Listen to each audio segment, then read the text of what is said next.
96W na mataan na sa may South Wake Island na ating binanggit na kasusunod kay 95W.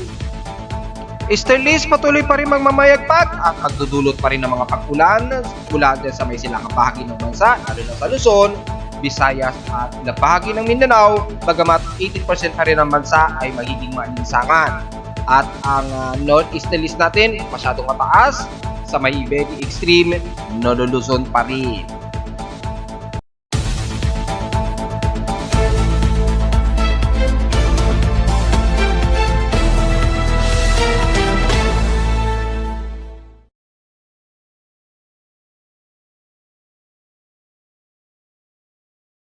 Hello, good morning mga folks. Welcome po muli sa ating Daily Weather Bulletin at Analysis para sa araw ng Sabado, November 11, 2023. Ang oras natin po ngayong umaga ay alas 10:19 na o alas 10:20 na ng umaga. Maulan ngayon sa ilang bahagi dyan sa may bandang Quezon Province, lalo na sa may bandang Baler Aurora, Polillo Island at ilang bahagi ng Camarines Norte, parte pa rin ng Bicol Region. Epekto pa rin yan ng patuloy na umiral natin na istelisa at sumasalubong pa rin sa malamig na hangin sa may kanluran. Kaya asahan pa rin pagdating sa maghapon ay magkakaroon pa rin ng mga dynamic range ng mga kaulapan at mga isolated rain showers. Ayon naman sa aking lightning detection system ay puro baybay naman ang nakikita ng aking detector na may mga pagbulog at pagkidlat dito sa may baybayin ng Zambales at ilang parte ng Palawan Region at Northeast Luzon. Sa ating current conditions, overcast pa rin manatiling gloomy, klaro at mostly cloudy pero magiging hazy ang magiging lagay ng panahon dito sa amin sa Caloocan City, particularly sa ibang bahagi ng northern part ng Luzon. Makikita sa ating live CCTV snapshots, medyo hazy at medyo makulimlim at may mga partly cloudy to mostly cloudy pa rin ang umiral. Although nakakasili pa rin ang haring araw despite na medyo hazy tayo sa Metro Manila. Sa lowest temperature na nagtala ng aking weather station since 4:25 AM ay nakapagtala kami ng lowest of 26.5 degrees Celsius. Kahapon, maalinsangan ang aming naitalang temperatura na pinakamataas. Kahapon ito ng umaga, 10:24 AM at 33.9 degrees Celsius. Ibig sabihin lamang, bahagyang mataas ang ating heat index Nakapagtala kami kahapon ng heat index of 45.1 degrees Celsius na heat index. So, kung itatabi natin sa heat index nationwide, o init factor mula sa iba't ibang weather station si Pag-asa kahapon ng November 10 ay kung titingnan natin nangungula sa may pinakamataas na heat index dyan sa may Tacloban City, Leyte na nasa 46 degrees Celsius ang highest heat index sa kanila. So region 8 ito. At kung pangalawa ang ilang bahagi ng Catbalogan, Western Samar at Catarman Northern Samar na nasa 45 degrees Celsius na halos kapareho sa amin sa Caloocan dito sa Metro Manila. So nangunguna ang Borongan Eastern Samar, Tacloban City, Leyte na may pinakamataas na heat index sa bansa. Sa P6 in past 24 hours, nangunguna naman sa may maalinsangan temperatura ang San Jose dyan sa may Mindoro na nasa 35.5 degrees Celsius ang highest temperature. Pero pagdating sa Baguio City na lowest temperature sa bansa ay stationary pa rin at 17 degrees Celsius na pinakamababang temperatura. Pagdating naman sa Inulan, ang Mactan ay umabot ng 40 mm lamang na at least moderate rain showers ang naging total na pag-ulan sa kanila since past 24 hours. Pero wala kaming naitalang pag-ulan since kahapon. At sa ating namang volcanic thermal status, nakataas po si Mayon Volcano. So silipin natin yung kanyang Moody's. Titingnan natin kung ilang thermal anomaly at makikita sa pinaka Moody's na mula sa satellite ay may pagdaustos na naman ng lava mula sa pinaka crater nito. Ang kanyang variable radiative power nasa 111 megawatts. Mukhang mataas nga ito. Bagamat natural o stationary lamang ang pagbubuga ng magma o lava nitong si Mayon Volcano. So kung titingnan natin yung kanyang CIMMS at yung kanyang satellite thermal monitoring, makikita dumadaos-dos na naman yung lava niya mula sa pinaka-summit. Probably pinaka-southeastern gully na naman dumadaos-dos ito. At particularly, mga around 2.4 km to 3 km na naman ang distansya niyan.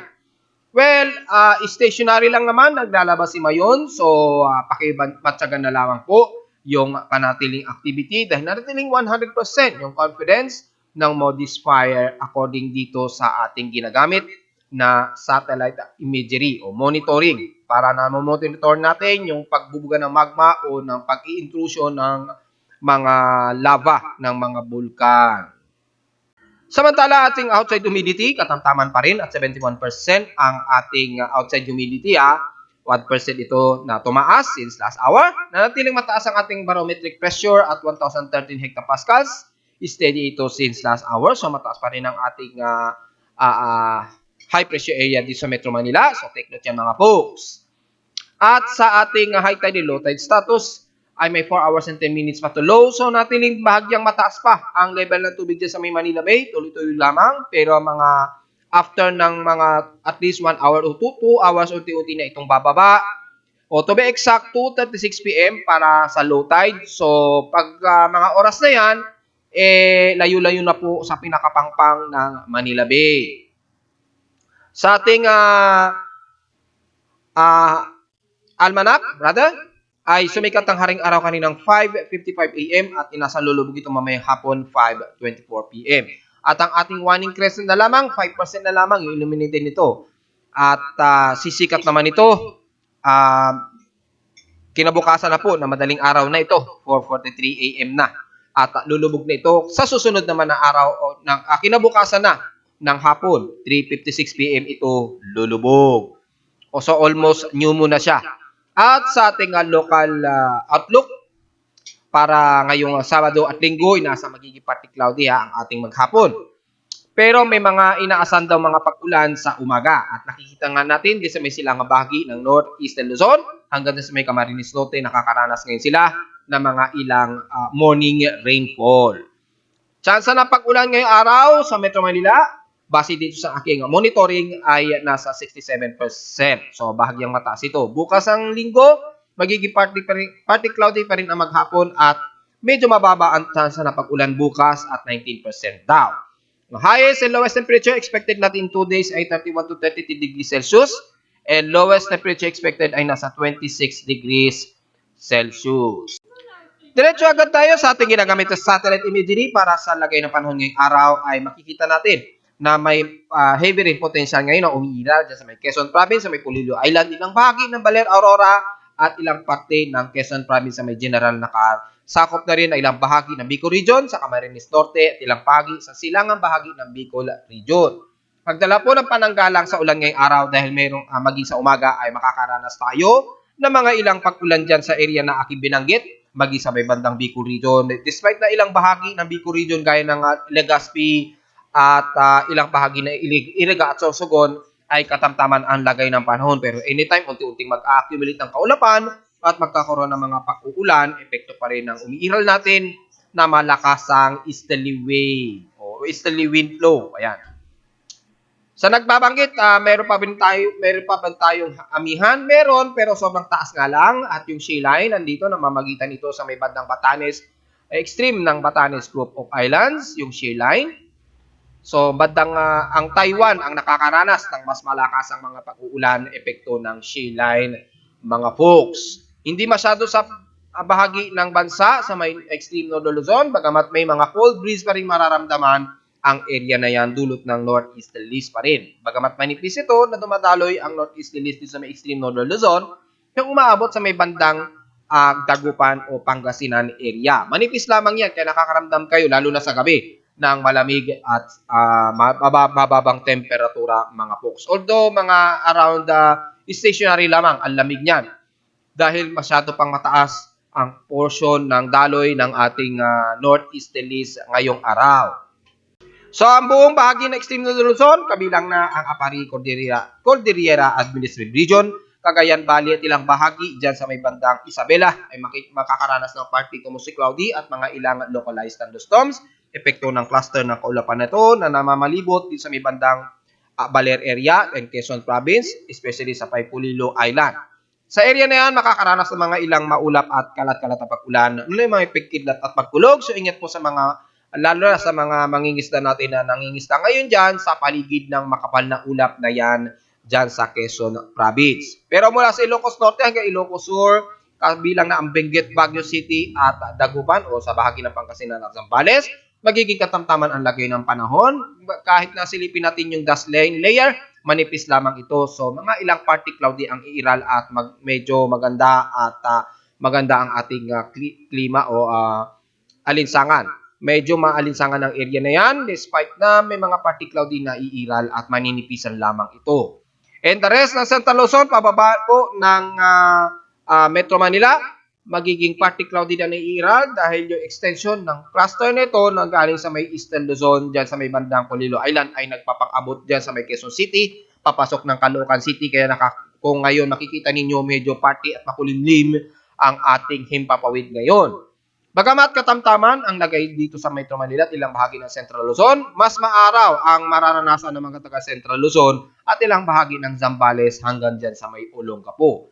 Pero sa katimugan ng Metro Manila, mula dyan sa may Cavite, bababa na po yan ng Calabarzon, kasama na ang bahagi ng Batangas, ay magiging katamtaman din ang lagay ng panahon. Pero gaya sa Metro Manila, magkakaroon ng ilang partly to mostly cloudy ang iiral extended dyan sa Camarines Norte, parte ng Bicol Region, and the rest ng Bicol Region ay magiging katamtaman, pero makakaranas din ng ilang partly to mostly cloudy na himpapawid dahil nga po sa malawakang cluster nito ng Ulapan mula sa Silangang Pasipiko. At magkaroon man ng mga isolated rain showers, typically sa may Catanduanes Island at Caramuan, at ilang bahagi dyan sa may Tabaco, Legazpi, at dyan sa may Dayat, Camarines Norte. Pero dito sa bahagi ng Naga at Sipokot, hanggang dyan sa may Iriga, hanggang Tabaco City, ay magiging katamtaman at makakaranas kayo ng medyo maalinsangang panahon na may pagsikat ng araw, nasisilip, pero maya-maya magiging clustered ang mga kaulapan dyan at asahan ang mga isolated rain showers. Pero pagdating sa bahagi ng Europa ay magiging katamtaman, malinsangan din ang lagay ng panahon. Wala masyado tayong nakikita na kaulapan dito at potentially of heavy rain showers. So kahit silipin natin ay manipis lamang ang kaulapan ngayon. So magkaroon man ng mga pag-ulan o isolated rain showers, typically katuluduluan na ito ng Labac area or ng bandang Brooks Point. So, magkakaroon kayo ng mga ilang isolated rain showers dyan, lalo na sa mga Baka-Baka at Balabac area. Magdala ng pananggalang sa ulan ngayong araw mga folks. And the rest ng Visayas area, magiging maalinsangan po ang ating panahon ngayon, especially sa may west portions ng Panay, Iloilo, Negros Region hanggang Central Visayas sa Cebu at Bohol Region. Pero kasama din ang Leyte hanggang dyan sa may bandang Tacloban. At in the rest ng mga isla natin sa Masbate, Tabias Island, Romblon at Marinduque sa may Southern Luzon, magiging katamtaman at malinsangan ng ating panahon. Isolated lang din ang asa mga pag-ulan na may pagkidlat at pagkulog. Pero pagdating ng Eastern Samar Region, magiging maulap din po dahil sa cluster ng kaulapan, dulot nating Eastern List. Magkakaroon ng mga ilang partly to mostly cloudy at mga ilang kalat-kalat na pag-ulan, typically mga light to moderate showers ang iiral, lalo na sa may bandang Lawang,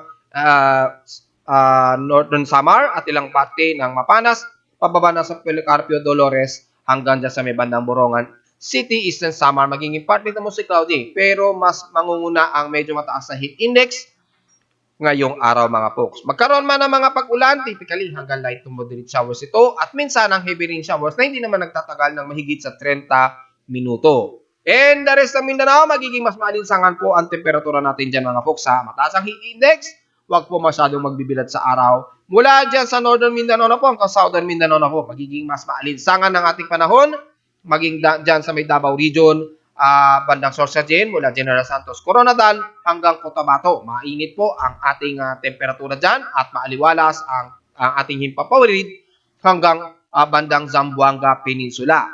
Magiging parte na mostly cloudy nga lang sa may isla ng Basilan at Hulusulu dahil mayroong surface trap po na umiiral dito sa may southeast portion o katimugang parte ng Mindanao na kumikilos pa west-northwest sa may bandang Sulu. Kaya makakaranas kayo ng mga ilang moderate and some heavy rain showers. Pero the rest ng Mindanao ay asahan ang magiging maalinsangan. Pero yung ruled out ng mga isolated rain showers, hindi pa rin maalis yan Normal po yan dahil kapag sa umaga sobrang init, pagdating naman ng hapon o gabi, kapag lumalamig ang temperatura, ay asahan naman ang mga isolated rain showers. Especially sa may Davao Region dahil typically mataas ang water vapor dyan pagkadating ng hapon o bandang gabi. So, ngayon, medyo tuyot at maalinsangan, pero pagdating ng hapon, paghandaan, kung sakaling magkaroon ng accumulation ng mga kaulapan at magdudulot ng mga biglang isolated, na biglang buhos ng malakas ng ulan, na hindi naman lumalagpas ng mahigit isang oras. Pero expected na magdudulot ito ng mga ilang flash floods. So take note po, lalo na sa may Davao Region area na aking tinuturo ngayon. Yan, typically, takaw sa bahayan kapag biglang bumuhos po ng ulan kapag dating ng hapon o ng gabi. Sa ngayon, maalinsangan po, kaya huwag masyadong magbibilad sa tinding sikat ng araw at iwasan na masyadong magpapawis dahil very humid po ang ating klima o yung weather system dyan sa may Davao Region area. Ayon naman sa ating computer-generated tropical cyclone sector at despite na nanatiling wala pang further intensification ito si 95W pero mababa na ang kanyang central air pressure as of 10 o'clock AM ngayon umaga ay nasa 1,005 hectopascals ito. So may maliit na chance itong mag-intensify at kung titingnan natin sa ating latest na mga forecast ngayon sa ating assessment ay bahagya na itong tumataas.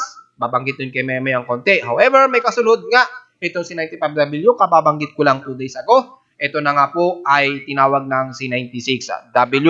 Bagamat sobrang layo nito sa may south of Wake of Island, pero yung central pressure niya agad napakababa at 1,004 hectopascals. Wala pa namang upward low convection na nakikitaan sa ngayon pero malawak na yung kanyang vorticity. Dahil nabanggit ko na nga po 2 days ago, mataas ang vorticity ng area na itong si 96W. At ito na, itinaas na nga ng ating tropical cyclone sector.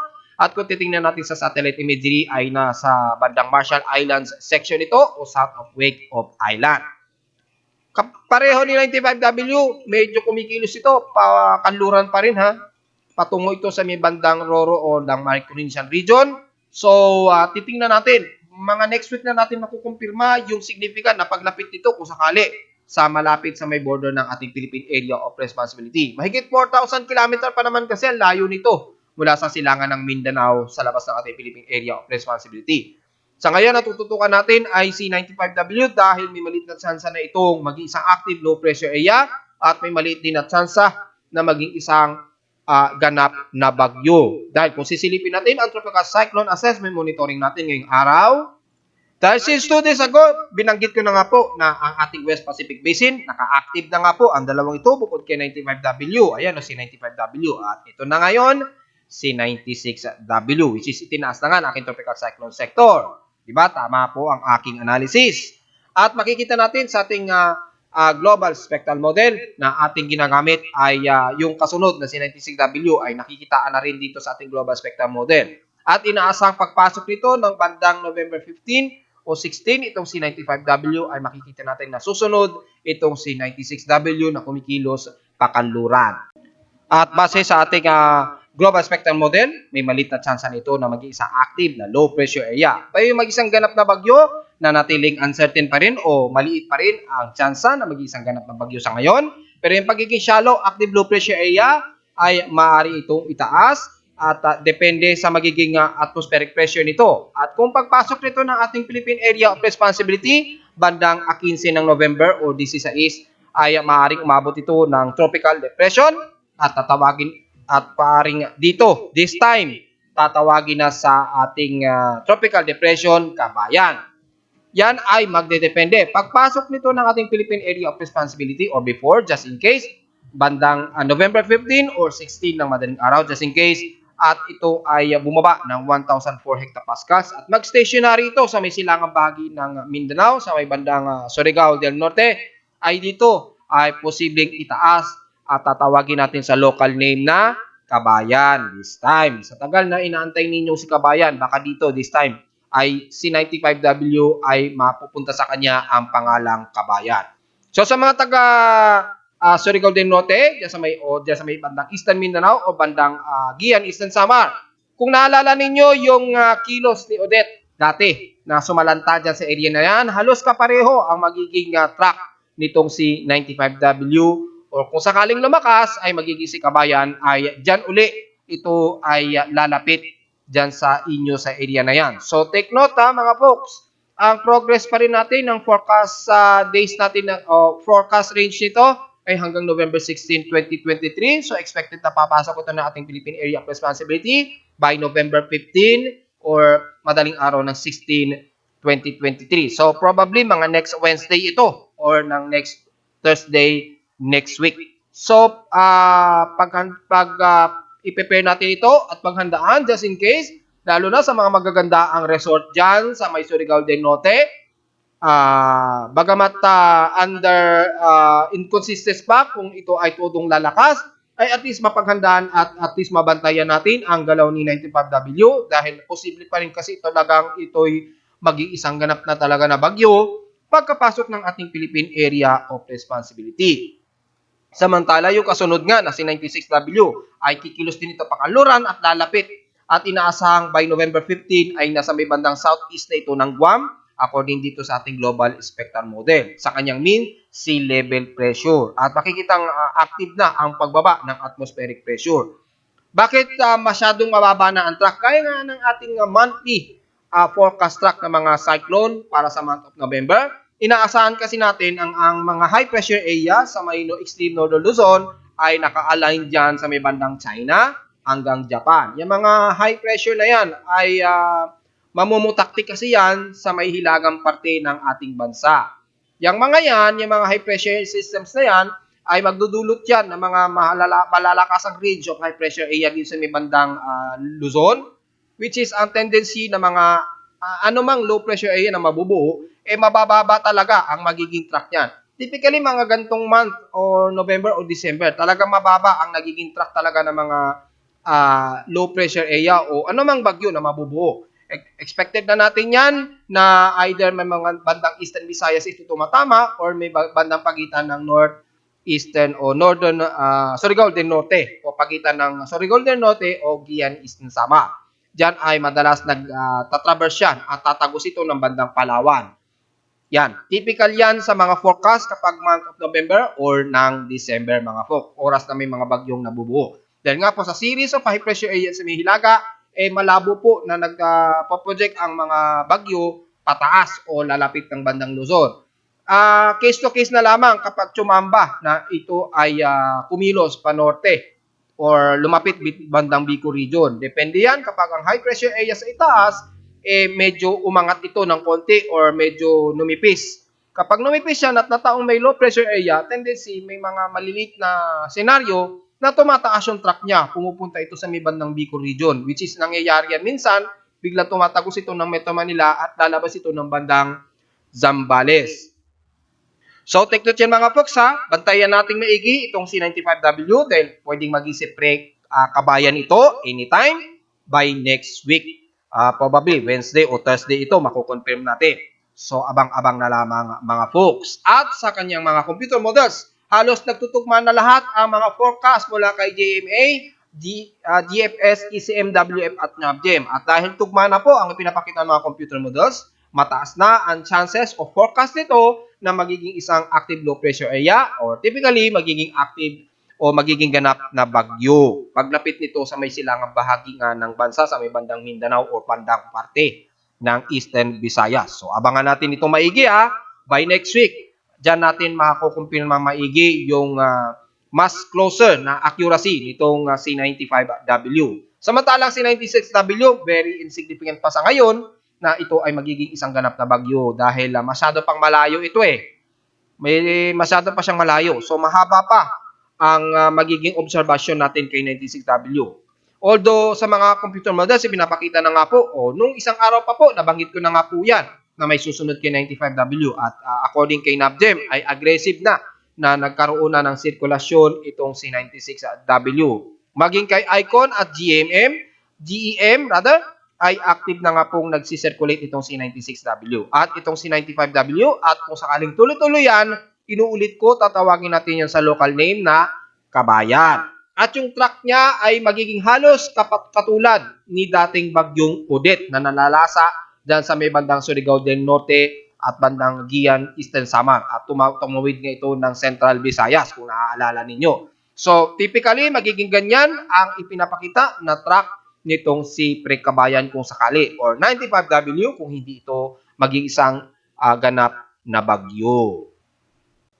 Bisitahin naman natin ang lagay ng hydrological advisory natin, lalo na sa ating dam water reserves, especially sa may bandang Visayas at Mindanao area. So kung sisilipin natin, nanatiling below pa rin sa pinaka-normal high water level itong deviation ng Pantabangan Dam, Magat at Caliraya Dam. Although kaya-kaya pa po dahil sa Caliraya ay kung hindi ako nagkakamali, ang Caliraya Dam ay reserve yan o reserbang dam just in case na nagkanda ubos o bumaba na talaga ng husto ang level ng Pantabangan Dam at Bagat Dam. Kung hindi ako nagkakamali, yan ay magiging reserba sa dalawang dam na ito. Dahil mula kay Bagat Dam, napakababa na po. Ngayong araw, nasa 186.4 meters na lamang ang level nito. So, sa loob ng 24 hours ay mga 1.3 meters po ang nabawa sa kanya.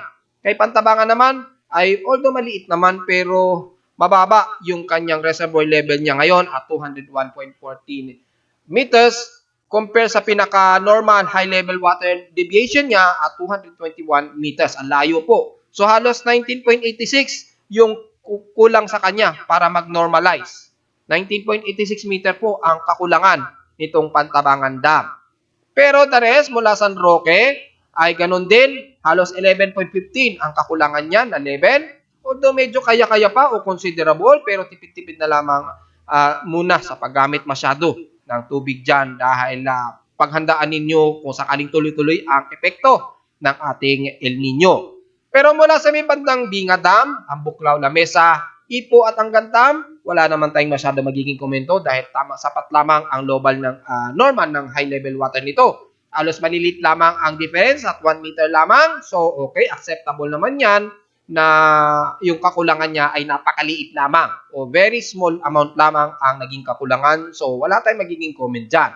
Ang magiging problema lang natin o magiging concern ay mula dyan sa may San Roque Dam, Pantabangan at Magat Dam. At narito naman ating 3D to 8 day weather forecast para sa araw ng Sabado, November 11, 2023.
Dito na lang po ating daily weather bulletin at analysis para sa araw ng Sabado, November 11, 2023. Huwag po kalilimutan na mag-like, share, and subscribe po sa ating YouTube channel at visit lamang anytime sa aking website na www.pimoweather.com para sa may pang mga detalye na gusto niyo malaman at lalo na sa real time natin at sa ating binabantay na bagong low pressure area na naman na ating binabantayan na nakikita sa aking webpage sa may mga data feeds mula sa iba't ibang weather agencies.